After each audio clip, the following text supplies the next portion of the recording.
Kita ulang kembali sejumlah berita pilihan dari Bali.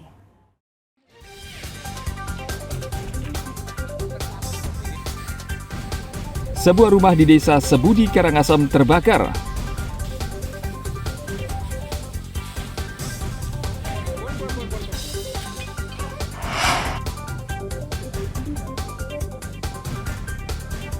Polisi menangkap seorang pria yang memerkosa bocah perempuan berumur 10 tahun.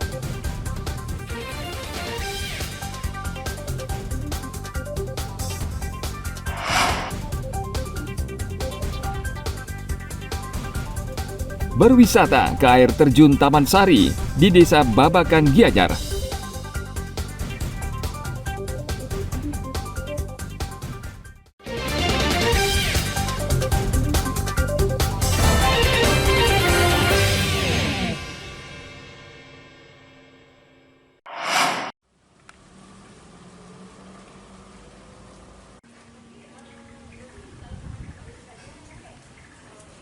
Kenaikan pajak hiburan menjadi perdebatan panas di kalangan pengusaha hiburan di Bali.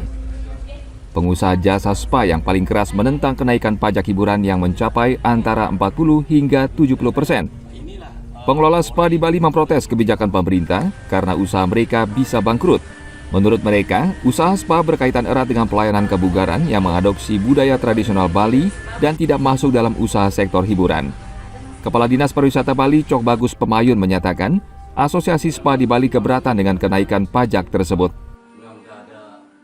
Kita sudah bertemu dengan teman-teman di bawah asosiasi spa bahwa mereka keberatan, pertama spa dan yoga masuk di hiburan. Kedua, sehingga kalau udah hiburan masuk, pajak yang sekarang minimal 40% jadi 70% juga mereka agak keberatan. Karena selama ini aja pas spa yang dibebankan adalah 15% kan. Nah ini kenaikannya luar biasa. Gabungan Industri Pariwisata Bali juga meminta pemerintah menunda dan memberi nafas pelaku pariwisata di Bali yang saat ini sedang berusaha bangkit akibat terpuruk pandemi. Ya sementara kalau pasca pandemi ya saya harapkan ya menunda dulu hal seperti inilah ya sampai 2025 begitu ya. Biarkan kami bernafas sedikit gitu. Kita ini belum sembuh benar loh. Gitu. Ada 30-40% perusahaan yang masih belum bisa bangkit dan malah total tidak beroperasi begitu. Undang-Undang Nomor 1 Tahun 2022 tentang hubungan keuangan pemerintah pusat dan daerah mengatur kenaikan pajak barang dan jasa tertentu dari 15% menjadi 40% hingga 75%. Kendati menuai kontroversi, pemerintah tetap bergeming dan menaikkan pajak hiburan per 1 Januari lalu. Tim Liputan melaporkan dari Kota Denpasar.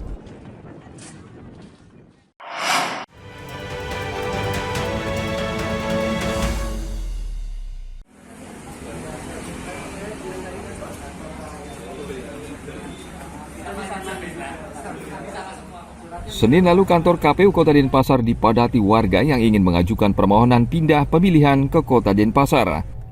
Tercatat sekitar 1.500 orang memutuskan untuk pindah dari daerah asalnya untuk mencoblos di Kota Denpasar. Banyaknya permohonan bisa dimaklumi karena Senin lalu merupakan hari terakhir pengajuan. Sementara warga Kota Denpasar yang memutuskan memilih atau mencoblos di daerah lainnya jumlahnya lebih besar, sekitar 1.700 orang. Mereka yang mengajukan permohonan pindah umumnya bekerja atau lebih banyak beraktivitas di Denpasar dan tidak sempat pulang ke daerah asal di mana mereka terdaftar sebagai pembeli tetap. KPU Denpasar memberikan batas waktu pengajuan permohonan pindah hingga pukul 11 malam. Sebelumnya KTP-nya di NTT, di Atambua. Karena kuliah di sini juga mau wisuda bulan Februari, jadi kan mepet waktunya kalau pulang dulu terus balik lagi buat nyoblos terus wisuda. Jadi maunya ngurus di Bali aja. Ya, tapi kesulitan nggak tadi?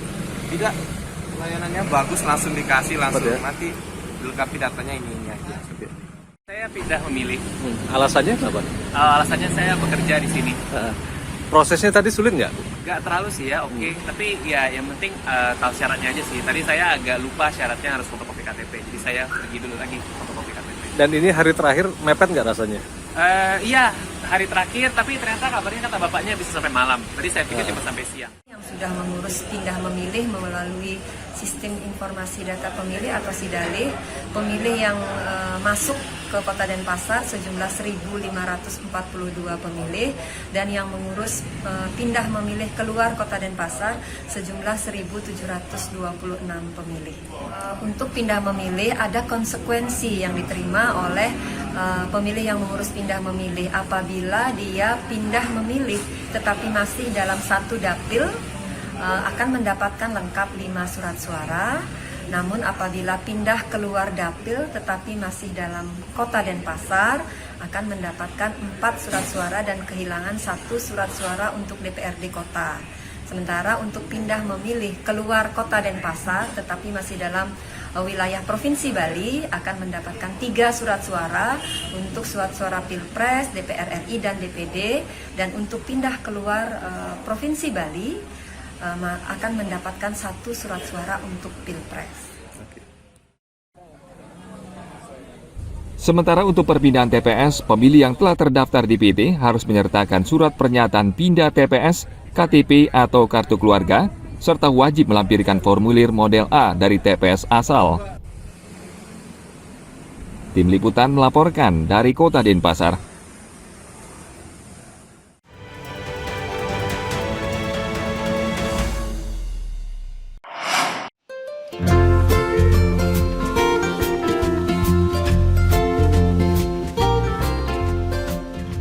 Kabupaten Gianyar memiliki sejumlah objek wisata yang menarik. Salah satunya air terjun Taman Sari.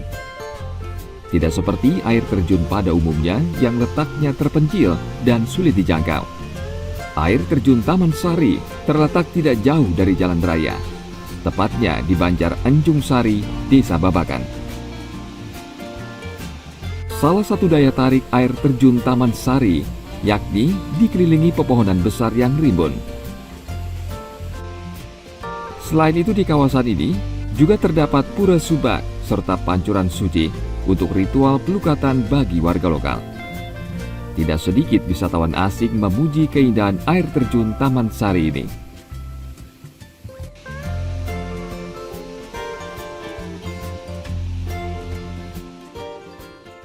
It's amazing.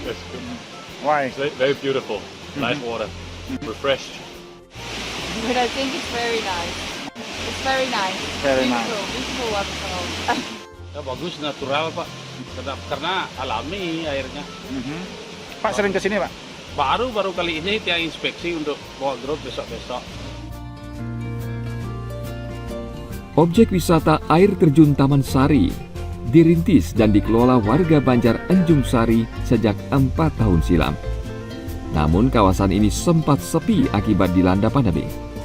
Saat ini jumlah pengunjung terus bertambah dan pengelola sudah menyiapkan lahan sekitar 1 hektar untuk menambah area parkir yang saat ini sudah sempit. Tim Liputan melaporkan dari Kabupaten Gianyar.